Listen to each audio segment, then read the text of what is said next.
guys, Katie here, and it is another self-care Sunday. So today I thought I'd break down one of my practices that I do on self-care Sunday, which is a coffee enema. And I kind of wanted to demystify them and show you how simple and easy they are to do at home and safely. But I do want to add that whenever you do anything new in a healthcare regimen or protocol, I do suggest you check in with your healthcare provider first, right? So this is one of those do but don't try these at home, right? But check in with a healthcare professional before you start this practice. But basically, coffee enemas are so great for people, especially on a healing journey, because one of the problems is that we live in such a toxic world, right? And our bodies are possibly not detoxifying all the chemicals and all the things that are going into our life. So it needs a little help. And the liver is one of the great ways that our body naturally detoxifies us. So what coffee enemas do is partly what they do is it stimulates the production of glutathione, which actually is, again, one of these power antioxidants that really detoxifies your body and gets increases bile. And so not only does it have the just effect of eliminating everything, you could even do that with just a water enema, but the coffee enema is what's really great because it stimulates that. So again, I'll give you some tips as we go, but I just wanted to start off with the beginning of how to prep one, how you do this at home, and some of the tips. So the first tip is I actually just use a coffee maker. There are, a lot of people like to be pure and do them on the stove and whatnot, but it's a lot harder. So just even with your simple coffee maker, of course mine, this is like basically dedicated to this. I don't really use it to make regular coffee. Not that you can't, but again, you'd want to clean it pretty good in between. So the main tips you need to know is you want to always use distilled water, right? Because it's really important that everything that goes into your body is super clean. You don't want any chemicals in it. So this is a case where I would say absolutely do not use tap water. Really go the extra mile and get some distilled water. Is totally clean. The next thing is your coffee filters.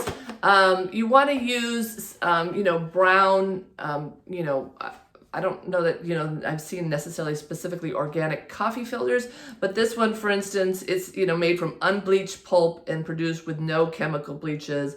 It's, sort of they're untoxic. Again, you don't want anything, going into your body that's not really pure. And on that note, the most important thing, of course, is the coffee.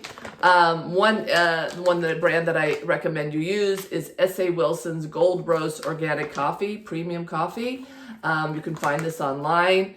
But it is really important that A, it's organic coffee, and B, that it's the gold roast, right? Because it has to do with how the beans are harvested and produced in terms of their high heat and whatnot. So it's really important that you have the right coffee.